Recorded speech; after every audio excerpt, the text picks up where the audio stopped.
Hello and good morning. Alright, so we got, as if some of these haven't gotten weird enough, we got yet another weird one. So, the request I got was from I don't even know how to pronounce it, Zixik or Zixik or whatever, Cube. I'm gonna call you Cube. From the ACD2.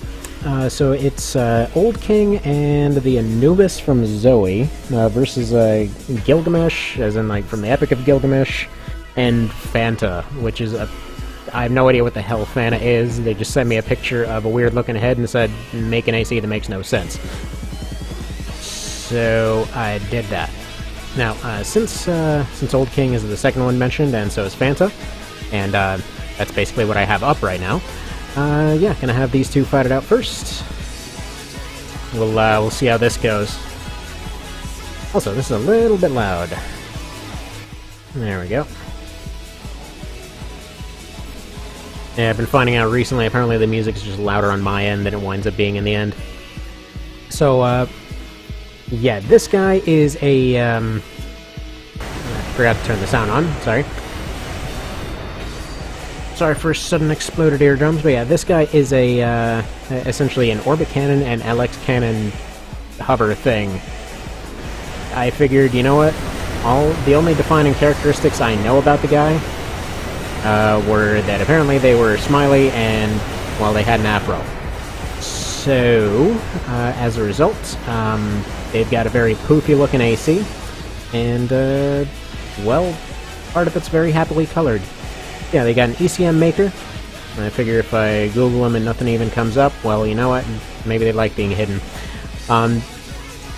Basically, have the orbit arms just basically as an extended laser afro. Why the hell not? And then the LX cannon, because why wouldn't you stick an LX cannon on a hover that can't use OPI?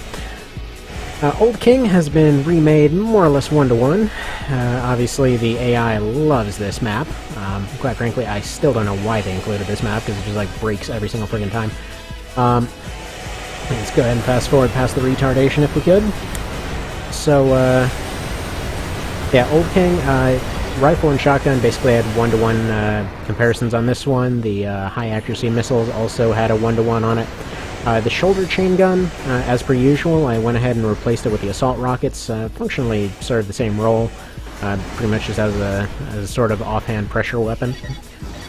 So far Old King's winning it pretty well. Mostly because Phanta here hasn't broken out that LX cannon. Sometimes he will retreat and use that thing. It's kind of random when he does. They have to be at long range in order to actually break that thing out. Frankly, the AI is just funky as far as that goes, so there we go. With each of these, it's going to be best 2 out of 3. Essentially, the 2 different pairs fight off, and then the survivors fight. If you're wondering about the music, this is... Hang on, where did I put that friggin' team? They were just here. There we go. This is a Stain from the ACD soundtrack, or I think actually it was originally from 5. Not sure, but that kind of industrial sound's all about 5th gen there. Truth be told, I actually still rate 5th gen's soundtrack above Last Raven. I don't know why LR had such a... I think it was just kind of the transitional period that they had going on. They're trying to do all this cool new stuff and couldn't quite do it. Alright, so this map should be perfect for Phanta to break out this cannon here. Now, since both of these guys aren't terribly observant, they're gonna have a hard time finding each other. I figure Old King probably prefers his old-fashioned methods, so he's basically running on manual tracking of the other guy, so if he loses track or loses lock, there is a chance that he'll just go looking around manually. But he is overall, you know, just gonna be better, I would figure, because, again, he's not built to be broken. Phanta actually can be pretty darn good, but it just kind of relies on the other guy standing still and him deciding to use his cannon. So there's that. As we see right there, with him hitting himself. Okay. Fair enough. Now, next up, we have Zoe and Anubis versus, what's his face? The other one. Gilgamesh, right. How the hell do I forget Gilgamesh? So, as far as how they were put together here, since there's going to be some explanation needed on these two, now let me just pull them both up and get to that in a sec. So, first off, Anubis here. From what I can tell, I tried to match as many of the weapons as I could. Essentially, a lot of the lasers were incorporated as I was reading them, so, you know, there were kind of convergence lasers. I figured orbits made sense for that. I had kind of arm lasers, as I understand, so I got the wyvern on the arm. Had some kind of other scatterfire lasers, so EOs seemed fitting, as well as a staff, so I figured the high ammo parry blade was the way to go on that one. Also seemed to have a thing for boosting around a bit, so shoulder boosters happen. Now, as far as Gilgamesh goes, dude was flippin' rich, so every single thing that he has fires gold. So he's got his blade, because of course he had a blade back then. Presumably he had one of the first. It's possible he had a steel, longer steel sword back then. Historically speaking, there actually were some what would be considered ancient period and all that. They were rare as crap, and you had to be rich as hell to afford them. So Gilgamesh, why not? I don't think timing-wise it works out, but screw it, close enough. You got the moonlight.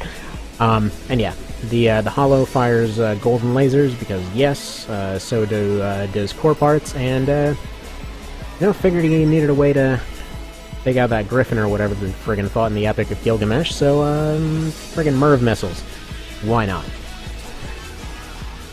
Between the two of them, I mean, it really could go either way. They both have options for all ranges here.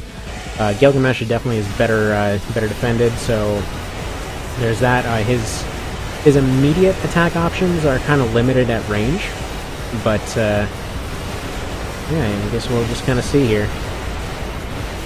If you're wondering why the Anubis walks, by the way, that was kind of a limitation of the AI. So, by and large, it should be flying most of the time. I'm not sure why it's choosing to walk so much here. But in order for it to be effective with its parry blade, it has to be able to at least walk somewhat. Good lord, that is super loud. I apologize. I always forget how friggin' loud these orbits are. Alright, so first one goes to Gilgamesh. Where all the strange things to be suggested. Personally, I think Gilgamesh is going to end up being the winner of this whole thing. But we'll see. This dude has to be the winner. Friggin' Gilgamesh. Alright. So round 2. See if he pulls it back.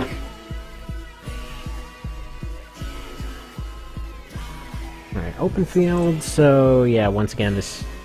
Oh, no, because the Anubis still has a pretty good amount of lasers and stuff coming out of it, so... It's got a chance, and I believe I actually put scatter bombs in this thing as well. Did I? I might not have, actually. Its heat builds up a fair bit, but it's pretty good at maintaining a high heat level. Like, even there, even the warheads are not enough to put it down. Okay, he almost hit with that parry there. Honestly, I wouldn't have included the parry blade, but it seemed like a pretty prominent bit of how it worked, and if he gets a parry blade hit in, he can actually completely turn this fight around.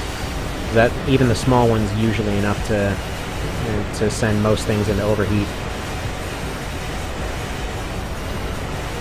Why he's not getting close, I don't know. Why he's not boosting, I don't know, but such things happen, I suppose.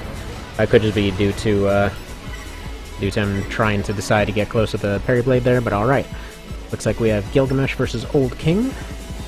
Actually, I think... Wasn't Old King based off Gilgamesh? Is that why he was suggested? I wonder. I'm pretty sure it was just picked at random for the sake of a joke, but... You know, it's always possible. You never know when somebody puts some of those old hidden connections in there. Yeah. Let's see how this goes. Honestly, I hope Gilgamesh gets at least one slash in. With this kind of arena, he should. It's kind of strange that they don't want to get close.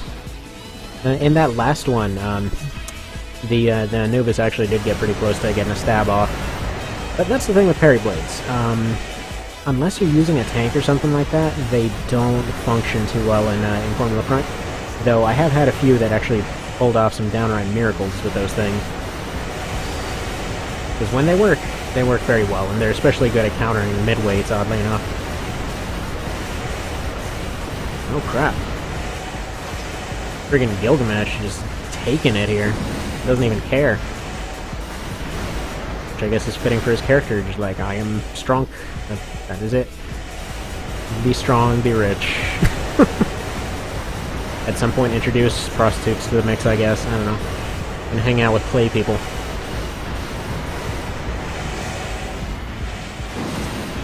I think he was made of clay, right? The, what's his name? Like Aruk? No, Aruk was the name of the city.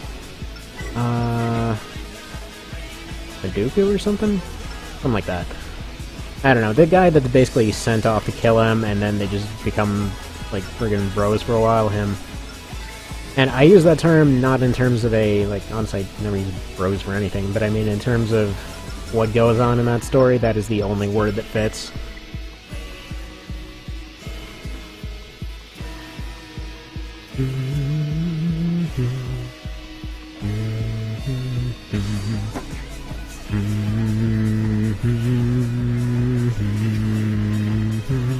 Alright, yeah. Let's see Old King pull this off. I think as an extra I'm gonna have Old King fight, if I can find White Glint. I don't know, I'm still a little bit upset that the Anubis decided to walk so much and didn't fly around. It just kind of sucks because, okay, yeah, when you're putting the AIs together for this thing, you basically have 3 sliders for movement. I mean, your options are basically, you have a series of sliders, okay, so you have the range preferences. These typically aren't a huge range, like I believe 800 meters is about the maximum range you can pick. So you can't get like a super cheesy LX sniper or something like that going.